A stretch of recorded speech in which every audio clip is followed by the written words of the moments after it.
Oh, Mrs. Garcia, you're a school counselor and new homeowner and grad student.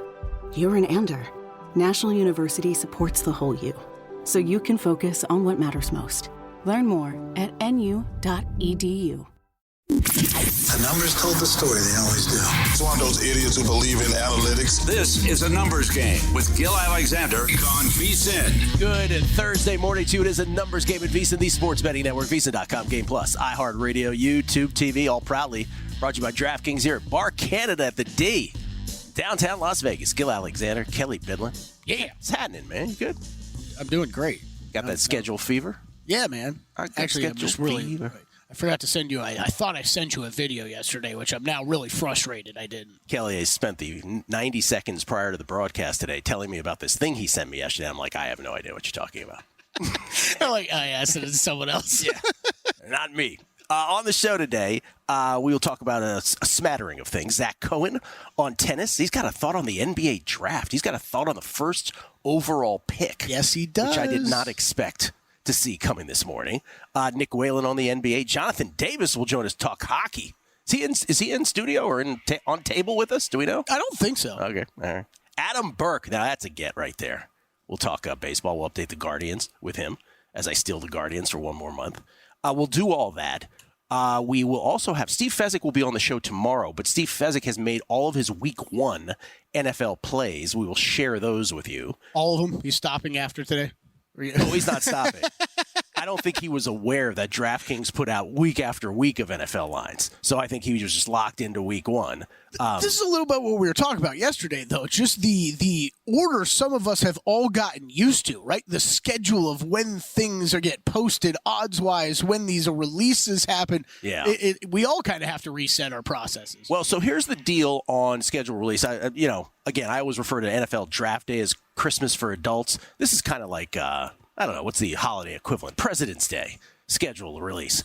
It's awesome because from a betting perspective, it gives us the ability to sort of plan bets. Let me explain. Can we throw up the Trip Tepper tweet, by the way? Trip Tepper tweeted this yesterday, and I just wanted to start with this because it sort of explains the brief history of a numbers game with these kinds of schedule releases. Trip Tepper said, ANG has really altered my approach to NFL with total betting, with season win total betting.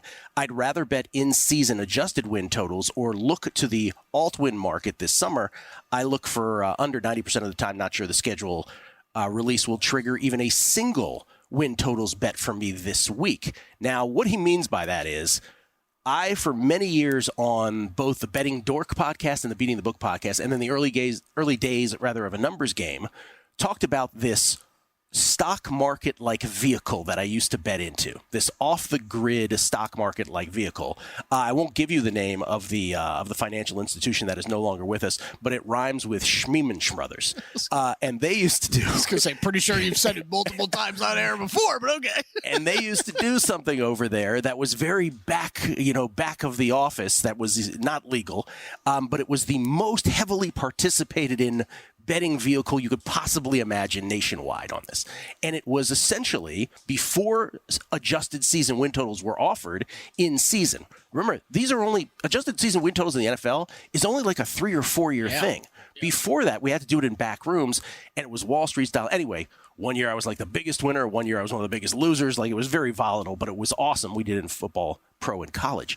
And then you'll remember, Kelley, that remember primetime action when we did it, books didn't really get how to price it when they first started it 3-4 years ago. So you'll remember there was a Broncos win week 1 of an NFL season. So they had a whole pre-flop season win total for months before the season.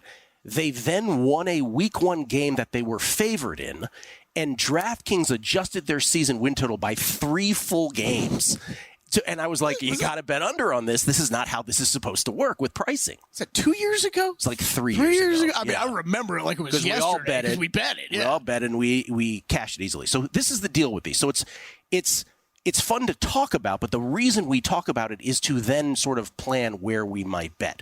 So you did a great job with these, Kelley. So before the release came yesterday, we already knew the opponents of each team. And so we already knew, based on season win totals, who had the toughest group of who had the toughest schedules, who had the easiest schedules before we knew the sequencing. Let's do the easiest first.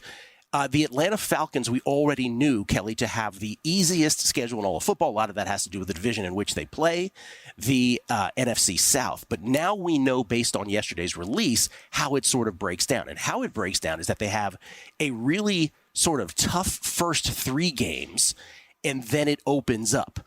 So let me be specific about those 3 games. So if you're thinking about Falcons bets, the point of this, and we'll get to this, it'll become more apparent when we go to other teams, but the Falcons start out home Pittsburgh, okay, but then it's at Philly, home Kansas City. So if you're thinking about going over on the Falcons, like if that's your inclination, you may want to hang out till after week 3, right? After the Eagles and Chiefs games. So these are the kinds of things. That's just a brief example. This is the kind of things that we're trying to look at. You don't have to bet pre-flop. You can wait and bet adjusted season win totals at what the schedule dictates. And you know how that goes. Sometimes the schedule works out as it's supposed to. Other times it doesn't. But if you have an inclination on one of these teams over under, know where the dip is. It's kind of like live betting, just That's in right. a game, right? Like That's you right. can circle spots of where you think you're going to be, you hope to get in. Doesn't always play out that way, right? That's So right. you got to be okay. If it were that easy, it'd be that easy. Exactly. Right. So it's always it's just like, preseason win total bets you make for a reason because you're usually a little bit more confident in. These, I think you want to say you can look for spots, and whether it's division odds, conference, it could be any kinds of futures that you're betting. What I think maybe we'll do next week is we'll go through each one of these teams a little bit more deeply like this. Well, I want to go through the other easiest ones and hardest ones. So the other easiest ones, the Chargers. Okay, that's true. It is in terms of their aggregate group of opponents, in terms of season win totals. Remember, don't do it on last year's win percentage. Do it on season win totals. The Chargers have the second easiest. But if you really break down the Chargers' schedule, it doesn't really get that super easy until the final 4 games. That's when they play the Bucs and the Broncos at home, at the Patriots, at the Raiders. So they finish with a really easy flourish. So know that even though people are going to say they have an easy schedule, it really doesn't get super easy until then. It's not difficult until then, but that's when the easy flourish begins. So keep that in mind if you're like, I want to bet the Chargers over. What's the ideal time? Bears. Boy, did Caleb Williams find himself in a great situation, not only as a number 1 pick in the draft with great built-in teammates, but the Bears have an easy schedule. Keep in mind they do have a 3 in a row, late November and early December. That is the most difficult part of that schedule. And what I'm referring to there is they've got an at Lions, at Niners, at Vikings, 3 road games in a row part to their schedule, followed by a home game against the Lions. So it gets difficult later. In other words, something to just note in your schedule analysis. Oh, the Bears are easy, but it does get hard later. Jets, also one of the easiest schedules in all of football with Aaron Rodgers now coming back from the Achilles injury, but know that it ends brutally. It's really easy up at the top at the beginning, but at the end they close with at Miami, at Jacksonville, home Rams, at Buffalo, home Miami. Oh my gosh, that's got in season under win total written all over it for me. You see the exercise we're performing here, so that's the thing. Like, note that the ideal time perhaps to go under on the Jets, injuries aside, because that could throw off all of these, right? God forbid Aaron Rodgers goes down again or something like that. Especially week 5. They're doing the week 5 and they're not taking a bye week, going right back to play week 6. That's right. I'm in, Gill. London, week 5, and they've elected to continue to play the following week. The other fifth easiest schedule belongs to the New Orleans Saints. Again, a lot of that has to do with the division in which they play. But note that theirs starts hard. Week 2, after a week 1 game. Week 2 on, it's at Dallas, home Philly, at Atlanta, at Kansas City, and then move forward a few weeks and it's at the Chargers. So there is, despite the fact that they're going to be broadcast as a very easy schedule, there is that stretch between weeks 2 and 5, specifically where it's difficult. So you can plan, like let's say you have an inclination to bet the Saints over. Maybe you wait till after that stretch up through week 5, and then you bet it. We'll go through the hardest. And by the way, can I just do the one hardest? because I think this is, of all the things that happened yesterday with the schedule release, the single biggest headline to me is the Pittsburgh Steelers schedule. I think they are the big losers of schedule release day. The Pittsburgh Steelers, who we already knew would have the toughest schedule in 2024. Did you see how their schedule broke down? Yeah. There's 17 games in an NFL season. Remember that, of course. This is the janky, uneven 17 games now. So it is damn near half their schedule. But the last 8 games of the Pittsburgh Steelers schedule, again, almost half of their schedule. Here are their last 8 games, Kelley. This is incredible. Home Baltimore, at Cleveland, at Cincinnati, home Cleveland, at Philly, at Baltimore, home KC, home Bengals. You have got to be kidding me. That is the worst 8-game gauntlet I have ever witnessed in my life. We talked about how the Chiefs had a bad 7-game gauntlet, but they're the Kansas City Chiefs, right? And we said, well, if they can go 4-3, they might take it, that kind of thing. If you're the Steelers or a Steelers fan or one of these people who, again, I don't know if you know this, Kelley, Mike Tomlin has the streak going. If Mike Tomlin is going to keep the not having a losing season streak alive, they are going to have to bank a bevy of wins before they get to those final 8 games, because otherwise it ain't happening. Not to mention that they start at Atlanta, at Denver in the elevation, and home Chargers. So it's not as if it's easy peasy to begin the season either. But those 8 in a row, they're the biggest losers of schedule release day. I've never seen anything like that before. Pretty sure it was less than 48 hours ago. I said basically these exact words with you of, I'm not messing around with the Mike Tomlin magic beans this year. That's right. After schedule release day, if you think the Jets I've got circled for an in-season under, Steelers. Brutal. We'll go through the other 4 of the toughest schedules. We'll also talk about who starts the easiest, who starts the hardest. We'll get to a whole bunch more NFL stuff and Steve Fezzik's Week 1 plays that he's already made. Some basketball and tennis and a thought on the number 1 overall pick from Zach Cohen. Next.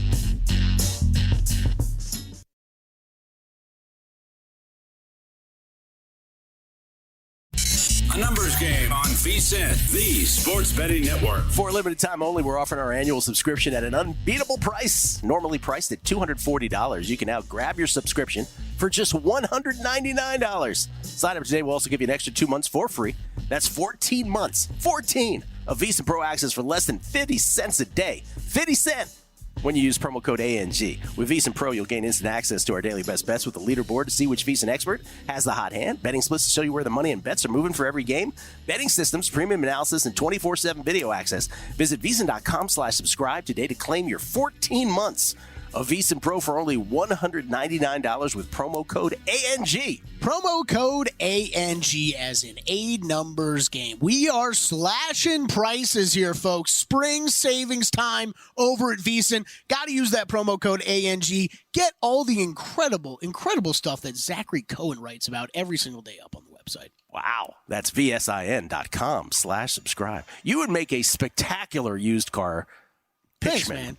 Well, the only job I'm leaving this place for, right? Maitre d' at a restaurant? Oh, no, it's as soon as my man Phil Steele steps aside over at Flexio. Over Flexio. Coming for his job. He just doesn't know it yet. His name is Phil Steele? No, that's Phil Steele's a college football guy.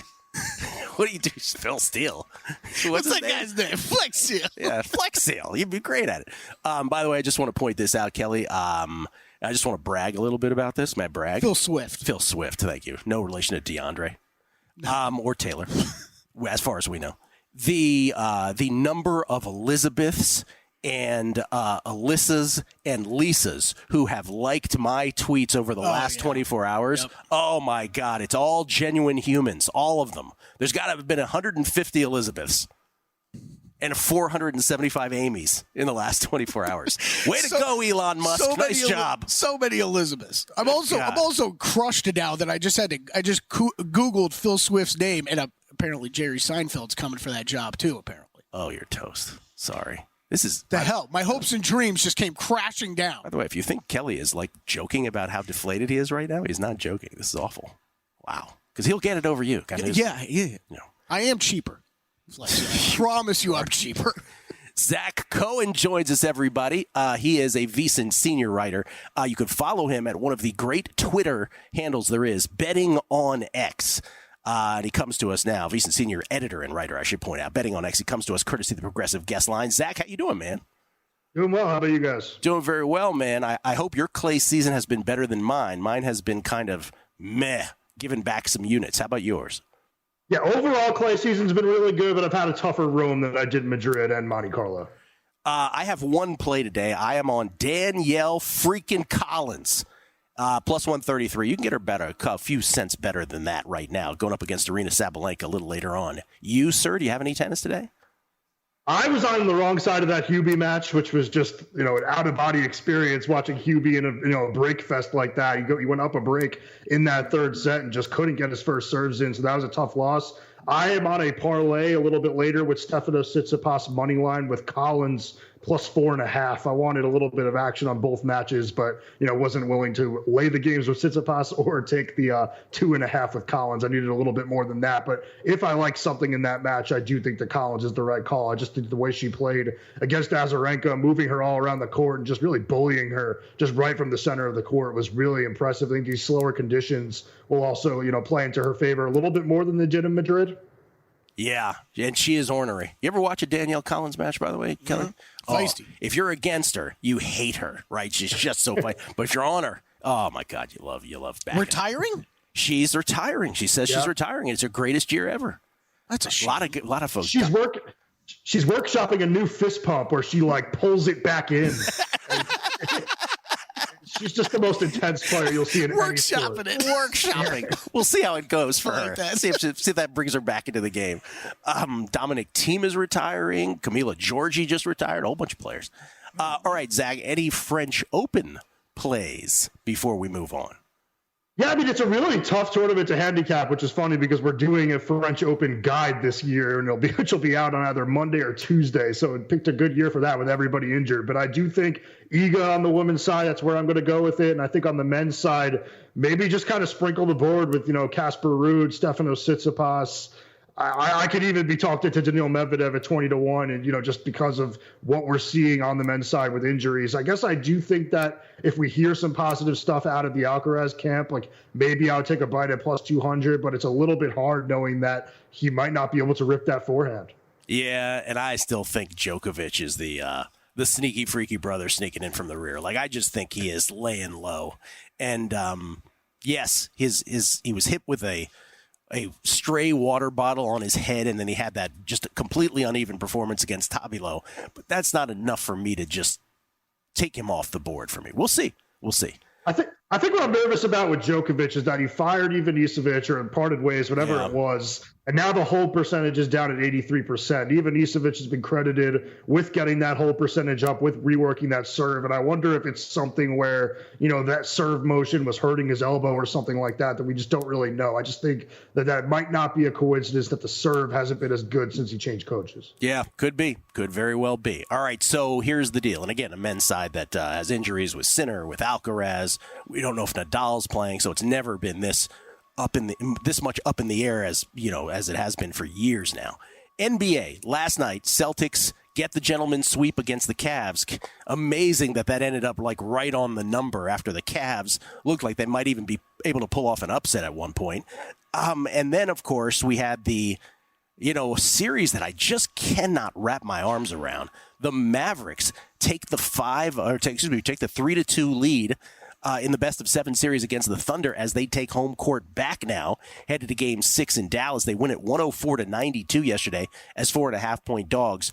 We have the Nuggets and the T-Wolves Game 6 back in Minnesota tonight, where the T-Wolves are 2.5-point favorites. And then we got Game 6 back in Indiana tomorrow night, where the Pacers are trying to force a Game 7. They're 5.5-point favorites against the Knicks. Any thoughts on Denver and Minnesota tonight, or the Knicks and the Pacers tomorrow, let alone Game 6, I should say, between the Mavs and the Thunder? Well, I will just say I was Mavs before the series, thought they were going to win the series when they took one of those games on the road. And then I kind of changed my mind after I saw what we saw in Game 4. But now I really regret it because I just don't think that Oklahoma City is capable of scoring on this Dallas team. So I do think the Mavericks will get it done in Game 6 now. But I have been flip-flopping on that series, can't get a read on it either. But I do think tonight, it's really tempting to take the Nuggets at plus money, almost too tempting. I think the way I'm going to go at it is I'm going to take the team total over 101.5. That way I'm protected in case, the Timberwolves offense does show up in this game. But I do think it's not a fluke that Denver has figured out the Minnesota defense. They really have no answer for Joker, whether it's his scoring or facilitating. So I do think that at the very least, even if Denver does lose tonight, they'll put up at least 102 points. You have conviction on any of those three, Kelley? Any of them?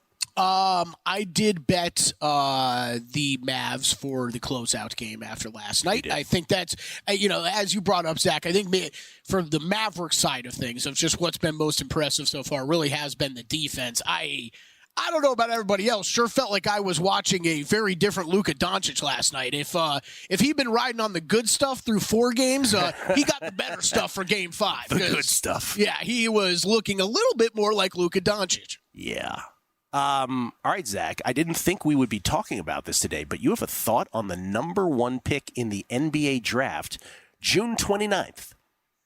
Yeah, I wish it was a really strong thought. I do think that Alex Sarr, being the favorite to go number 1, is probably right. He's right about minus 220 right now. But I do think that Donovan Clingan at 14-1 is something that should be considered. And it kind of depends on how much say you think that Quinn Snyder has within the Hawks organization. But, I know that we're seeing a lot of slander for Rudy Gobert, but I do think that Clingan can come in and make a Rudy Gobert-like impact relatively quickly. I think he's probably one of the best interior defenders in this draft. I just think right away he could come in and kind of anchor a Hawks defense that has been miserable with Trae Young at point guard. And if they do keep Trae Young around, I think they really need to strongly consider bringing Clingan in. I think that this is obviously, a time where we're not seeing traditional centers going number 1 anymore. You have to have kind of that inside-out ability on offense. But I do think that in a draft that is viewed as really weak, getting a guy with all defensive potential at number 1 might be something that they could consider, especially, for a coach that coached the Jazz, coached a team that had Donovan Mitchell and Rudy Gobert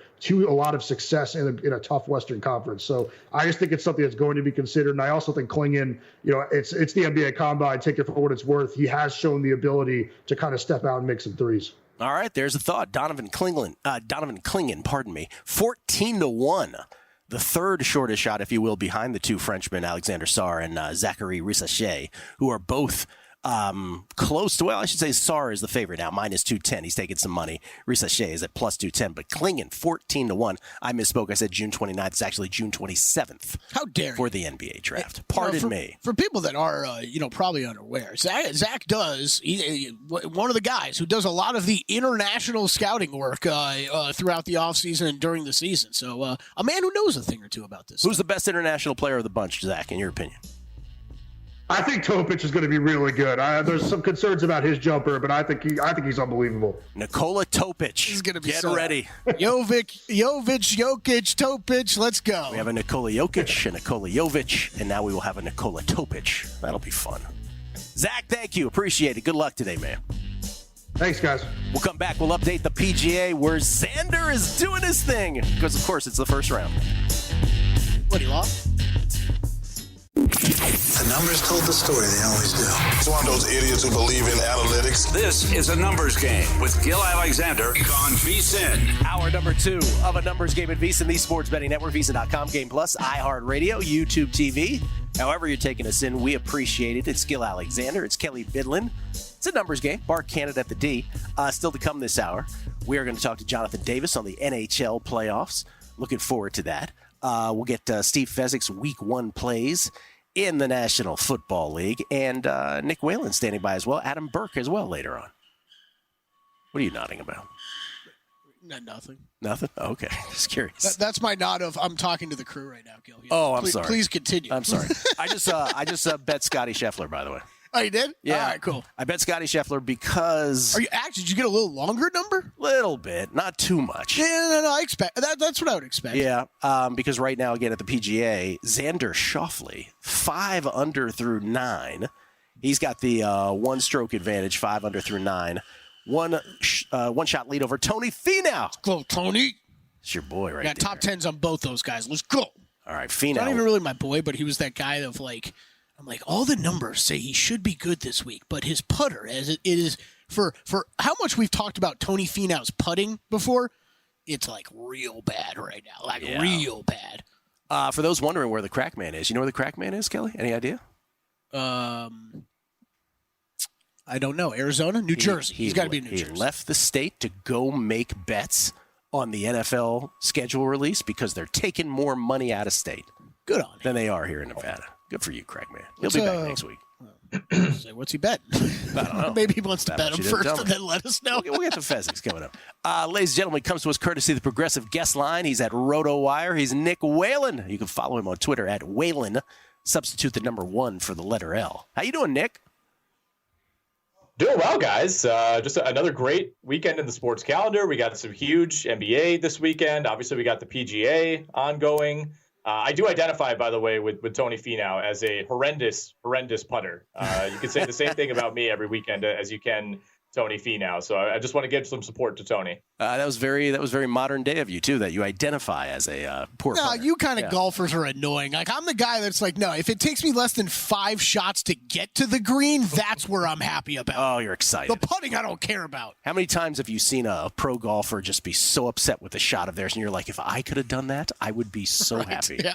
I would love to be 5 under at any point in my life. That's right.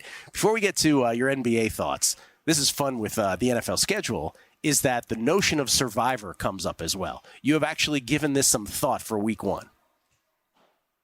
I have, man. I mean, I first of all, I'm a sucker for the schedule release. I know some people complain about the NBA, or excuse me, the NFL just, monopolizing the sports calendar. It's like, we're in the midst of the NBA playoffs and all everybody's talking about is the schedule release. I love it. I mean, we already know the teams everybody's playing. Like there really shouldn't be any surprises here. And yet it is kind of like Christmas morning, finding out when your team is going to be heading where. And yeah, you got to, start to get some action in, right? All the lines pop up right away over at the DK Sportsbook. And yeah, whether you're in Circa Million, as I will be again this coming season, or if you're playing Circa Survivor, now's the time to start grinding that research. I do a confidence pool pick'em league, where you rank every game 1 through 16 each week. I'm already going through, checking things out, doing some initial research. I think we have a few decent options if you're playing Circa Survivor, looking at week 1. I think the most popular play, guys, is going to be Cincinnati at home against New England. That number is up to 8.5 now at DraftKings. That's on the rise even in the last 12 hours. I think that is by far going to be the most popular play. If you want to zag a little bit, I think Seattle at home against what remains of the Denver Broncos could be an interesting play. I think there's a lot of positive momentum around Mike McDonald. I have no idea what Denver's going to be doing at quarterback. I think that's a team that will likely need, a few weeks or even a couple of months to kind of hit its stride. I also like the Niners at home against the Jets. I know this Jets team will be a lot better with Aaron Rodgers, but you're still kind of starting fresh with Rodgers. He's coming off the Achilles. He really didn't get any reps with this team last season. I think that is a brutal spot for the Jets to have to go on the road to San Francisco in week 1. And then the other one would be Tampa Bay. I'm still kind of making up my mind. Do I think Tampa Bay could carry over what it did last season? But I think they have a pretty soft landing in week 1 against the Commanders team that'll be starting a rookie quarterback. How dare you, first of all, on that one? How dare you? How dare you? I have not given it enough of a look yet. My instinct, though, is I don't want to burn the Bengals week 1. I do not want to do that. Well, you know what my first instinct was I found a teaser leg already. your obvious week 1 teaser, guys, is it's Packers up against the Eagles and Bengals down. There it is. I'm sure those numbers will still exist. Your teaser of the week. The other issue with Circa Survivor is we have 2 Wednesday Christmas Day games. Wednesday. Let me repeat that. Yes. Wednesday. So you got the Chiefs at the Steelers, and you got the Ravens at the Texans. There's also a game the next day, Thursday, December 26th, which is on Amazon. Kelley, get ready. Mm-hmm. That's the Seahawks at the Bears. Now, one would assume, and you know what they say about assuming, it makes you regret what you thought initially, I believe is the statement. Mm-hmm. One would assume that they will include all 3 of those games in the Christmas quarter. They better, right? Because if they don't, if they just Nick said they better. Because if they only keep it to the 2 Christmas games, can I make an outlandish statement? You ready for an outlandish statement? My buddy Tommy always goes, "Can I make an outlandish statement, Gill?" Yes, please. He warns you in advance. I'm going to do that right now. If it's only the 2 Christmas games, I might consider not playing Survivor at all. How about that? Wow. Because I think you do get to a point where you don't want to be involved. Forget the money. You don't want to be involved in something emotionally for that long and know that there's this 2-game nonsense. Gamble. Oh, complete nonsense. Coin flip gamble. And remember, God knows something could happen and it'll get postponed for whatever reason, right? And then you're down to one. You can't have that. So literally it's to the point where if you have it as fewer than 3 games, I wonder how many people will be like, I'm not going to do it. I said consider, by the way. Don't worry. I heard that part. Yeah. I consider not playing. All right, NBA, Nick, let's get to it. First of all, any observation on the Mavericks and the Thunder last night? I said earlier, this is a series I just cannot wrap my arms around at all. Like it's on paper, it's the second best of the semifinal series. But it's like the one where from a handicapping standpoint, I have no idea what I've been watching. And so the Mavericks win it, and they win it handily last night. They're headed back to Dallas to try to close out the Thunder in 6. That is not until Saturday. The Mavs are favored by 4. Let's start there. What is your thought on this series?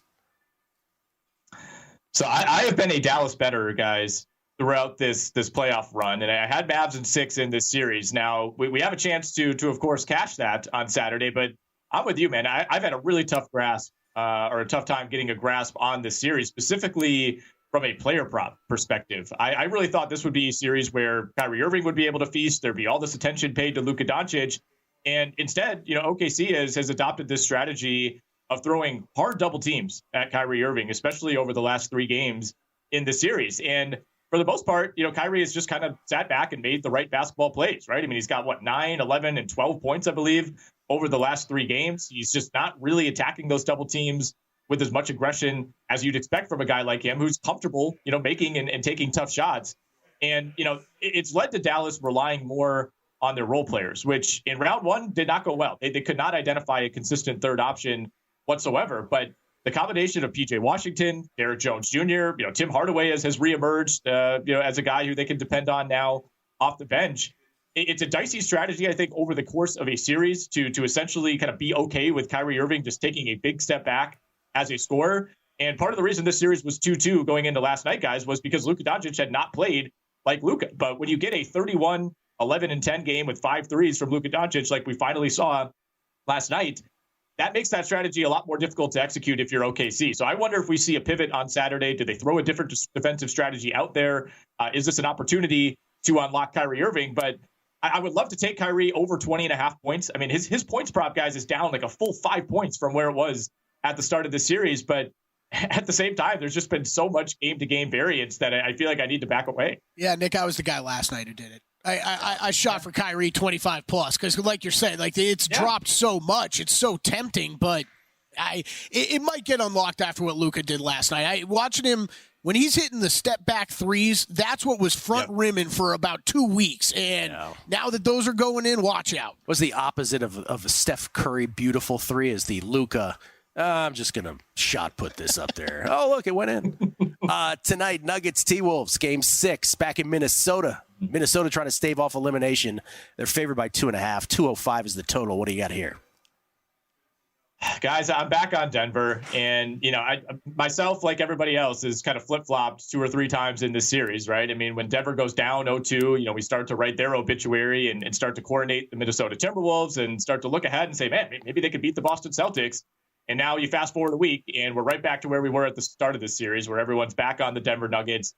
I think Denver has a very good chance to close this series out tonight, even on the road. I have no idea if Mike Conley is going to be out there. I think even if he does push through to play, he's probably not going to be anywhere close to 100%. I mean, a veteran like Mike Conley, who at this point is kind of running out of opportunities to make a run to the NBA Finals, that guy's got to be very injured to miss a game in this spot. So I don't know that we see Conley out there tonight, and we saw how big that is for the Minnesota offense, just not really having any other options outside of Anthony Edwards and Karl Anthony Towns. So I'm on the Nuggets. In terms of props, I'm going with Anthony Edwards over 29.5 points. You can get that at plus 100. And I know Denver's done a good job on him defensively over these last couple of games. But even if you think Minnesota's losing tonight, it's hard to imagine Ant not going down swinging, right? I don't think he's going to settle for like an 18-point night in a do or die back against the wall, Game 6. I don't know if we can depend on Karl Anthony Towns to provide decent secondary options for the Timberwolves. So I think this is an Anthony Edwards spot, even if you think Minnesota goes down. And I also like KCP over 1.5 threes at plus 130. There you go. Very thorough. By the way, yes, no question. The Pacers going to force a Game 7 tomorrow night? I think they do. I think they force a Game 7 and they lose in Game 7. And then they lose in Game 7. Nick, great talking to you. Thank you for the Survivor Thoughts, Week 1. Hey, anytime, guys. Thanks for having me. At Whalen, that's a number 1 instead of the letter L for Nick. Jonathan Davis on the NHL next.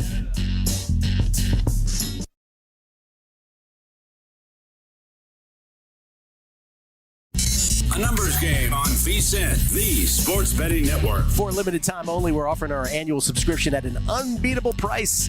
Normally priced at $240, you can now grab your subscription for just $199. Sign up today. We'll also give you an extra 2 months for free. That is 14 months of VSiN Pro access for less than 50 cents a day when you use promo code ANG. With VSiN Pro, you'll gain instant access to our daily best bets with a leaderboard to see which VSiN expert has the hot hand. Betting splits to show you where the money and bets are moving for every game. Betting systems, premium analysis, 24/7 video access. Here's the key, though. Visit VSiN.com/subscribe today to claim your 14 months of VSiN Pro for only $199. But you must use promo code ANG. ANG, it's just like A numbers game. If you ever see our show logo, it's just like that. A numbers game, ANG. Use that promo code. ANG. ANG. I believe it's how it's pronounced. That's VSIN.com/subscribe, by the way. It's Gill Alexander. It's Kelley Bydlon. Kelley, you want to talk some hockey? Let's do it. Let's do that hockey. Who says that in that promo, by the way? What's that from? I have no idea. No idea? You don't have no idea what you're talking I don't know what promo you're talking about. All right. What we ended up having here in the NHL is, and I don't know that we expected this to happen, but we have 3 out of the 4 conference semis going to a 6th game, and we have a 4th that is headed to a 5th game, knotted up at 2 apiece. And to help us navigate through what has been a fascinating NHL playoffs is Jonathan Davis, everybody. We're always thrilled that Jonathan spent some time with us, courtesy of the Progressive Guest Line. He's the host of Ice Cap on Sirius XM NHL and host of Show Me the Money hockey betting podcast. You can follow him on Twitter at West Coast HKY. How you doing, Jonathan? Great to see you, man. I'm doing great. It is, it's just a great night ahead in the Stanley Cup playoffs. We have, we've got another elimination game, and we've had 3 teams that have had chances to eliminate their opponent, and they're a combined 0-4 now. Yeah, in these elimination games.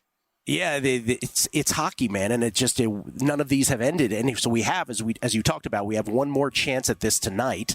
One of the 2 is a potential elimination game, and it begins with the Rangers and the Hurricanes, where the Rangers still are up 3-2 now in the series, but Carolina is a -160 favorite in Game 6 tonight. We're showing -166. And now, correct me if I'm wrong here, Jonathan. This is one of those where even when the Rangers were up 3, they were up 3-0, right? And then 3-1. Now it's 3-2. I mean, this has happened, unlike basketball where it's never happened that a team has come back from a 3-0 deficit. It has happened a few times in the NHL. It felt like most people felt like the Hurricanes, even down 3-0, had a legit shot at this. No question. I mean, okay, so you always hear, the 4th game is always the toughest to win, and it's proving out so far in 3 of the 4 series. This is a series that, really did have a feel early on that it should have been going 6 games. I mean, Carolina deserved a better fate. They had outplayed the Rangers in a couple of the early games and just kept falling 1 goal short. It's interesting. I was texting back and forth with Jeff Benson after, before Game 5, and I was looking at the numbers, and he had 86% bets and 93% money on the Rangers in game number 5. Yet that line didn't move, and I think it may have been somewhat to do with the liability that books already had on Carolina. We're seeing it again today. I mean, the Rangers are getting 34% bets, but just 17% of the money, and that line, or the Hurricanes are, and the line keeps jumping up a little towards Carolina. I'm not going to play a side in this one, guys. I'm looking at a prop, and because for me, the Carolina Hurricanes have changed the way they've played the last couple of games. They're a team that's really all about shot volume and not necessarily shot quality, and now they're going more for shot quality. So Igor Shesterkin under 30.5 saves is the way I'm approaching this game tonight. Igor Shesterkin under 30.5 saves, the Rangers goaltender. So rather than laying the -166, you're going to play it with that derivative prop right there. Play the under saves on Shesterkin. Okay. as the Hurricanes look to force a Game 7 back in New York in that series. Then we have the one series that's still knotted up at 2 games apiece, and this is out west, and this is to determine what will be the de facto Canadian representative, if you will, in the Final Four here. 2-2. And you have a play on an Edmonton Oiler here, specifically on Leon Draisaitl. What are you doing? Well, look, this has been one that I've been on since game 1 of the playoffs. Leon Draisaitl over 1.5 points. And I started out in game 1 of the LA series when it was plus 195. And here we are 8 games later, and it's now down to plus 106. And it actually closed at minus 115 going into game number 4. But yeah, he's had 2 or more points in 8 of the 9 games. For me, he has been the most valuable player in the playoffs to date. I just can't shy away from this prop, and I'm getting plus money. So for me, this is the safest bet. From a value standpoint, the Vancouver Canucks have tremendous value at plus money. So I can understand if someone wanted to play Vancouver. I mean, look, they've got 2 of the next 3 games on their home ice. I'm just more comfortable with what's been the safest and the best play from, I think, throughout the Stanley Cup playoffs is Leon over 1.5 points. But if somebody came to you and say they want to take an adjusted price on the Canucks, you would be okay with that to win the series? I understand. Sure. I mean, Look, they've played well enough that they could be up 3-1. I mean, there's no question. But so the value is with Vancouver.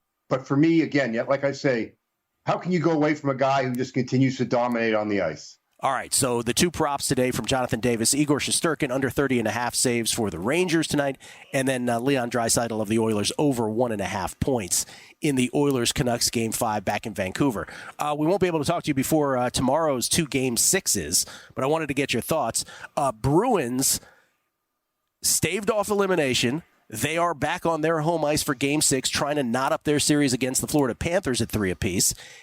Florida's still a favorite in that game, about minus 150. And then the Stars and the Avalanche staving off elimination last night with their 5-3 win over the Stars. Stars still up 3-2 in that series, but we're back in Colorado where the Lanch are a slight favorite in Game 6 tomorrow. Any thoughts on either of those two? Well, some interesting numbers with both those. So the Colorado Avalanche are 6-0 in a series when they trail 3-1 in game number 6 or game number 5. They've won 6 straight games. But they're 2-14 in game number 6 when they trail 3-2. So interesting numbers there. Look, Dallas is the better team, but that was a gutsy win by the Colorado Avalanche last night. Yeah. They look like a team, especially after what happened to them, in game number 4, that I just didn't think they were going to have it in them. But look, Dallas's goaltender Jake Ottinger came up short. He's just not one of his better games. He has to be better. For me, the over is the play in this one. I love the value. I just think that, these 2 teams traditionally, I think it's now 10 of their last 13 games, regular season and playoffs have gone over. So I'll play the over right now. That's what I'm looking at. And in Boston and Florida, look, Boston's going to get a boost from getting their captain, Brad Marchand, back. It looks like he will return after missing the last 2 games. The Bruins are just like a lunch pail hockey team. They don't have the talent that Florida has, but they just keep gutting out victories. Still, at the end of the day, for me, Florida is the much deeper team. They had a bit of a hiccup in game number 5. I think they win game number 6, and for me, I would play Florida on the puck line. All right, so let me ask the basic question: who's in the finals? Who's in the Stanley Cup Finals, in your opinion, and who wins it? I think it's Dallas and Florida in the Stanley Cup final. And, oh, God, I'll go with Florida right now because I think they've got the best goaltender between the 2. In Bobrovsky, we're talking about. Okay. In Bobrovsky. In Bobrovsky, we trust more than right now we trust Jake Ottinger. All right, and then here's my question for next year. Obviously, we don't know the numbers. We don't have all of the betting markets up at all. But give me a team that either they stuck into the postseason, maybe they didn't even make the playoffs at all, that you think your hunches will be undervalued in betting markets heading into next season. Oh, God. A team that's going to be undervalued in betting markets next season. In other words, they got the worst of it this year. Things didn't break their way. I'm trying to think. You know what? I'm going to go with the Salt Lake whatevers. I think I would play their point total over next season. The Utah Yetis. That's what it's going to be, Jonathan. That's what, the Utah Yetis. Yeah. Yes. Matt Brown and I kicked around the list last week of what they should do. I remember. Yes. I like but remember, that. we talked about, don't we want to have the Utah Blizzard so they could face the Carolina Hurricanes? That's right. That's what Jonathan wanted, yeah. You want storms colliding. Utah Yetis is hot. Yeah, that's good. hot, yeah. I like it. Yetis is hot. All right, Jonathan, we appreciate it. Thank you so much. Great talking to you. Always a pleasure, guys. Have a great rest of your day. You too. Jonathan Davis, everybody. Once again, you can follow him on Twitter at West Coast HKY. That's West Coast Hockey. Host of Ice Cap on Sirius XM NHL. Host of Show Me the Money, the hockey betting podcast called Show Me the Money. Check it out. Fan vote for the new name of the Utah team. Utah Yetis. I like that. Yeah, and it's going to be Utah. It won't be Salt Lake City. Which that was the first question I had for Matt because the name kind of goes with together. Right, because the Yeti has been discovered in Utah. No, but like Salt Lake City Yetis doesn't flow as well as Utah Yetis. Utah Yetis would still be better than the oxymoron that is the Utah Jazz. Right, yes. Jumbo shrimp. There were a lot of names we had to question. We were like, what does this have to do with Utah? And then we Google and we're like, Guest host, Utah Jazz. Of course, they hold over from New Orleans, which did make sense. More NFL schedule next. Oh, Mrs. Garcia, how do you balance it all? You're a school counselor and new homeowner, a mother of two, and grad student. You're an ander. At National University, we see the whole you. That's why we're dedicated to your professional growth through faculty mentorships and career support, so you can focus on what matters most. National University, supporting the whole you. Learn more at nu.edu.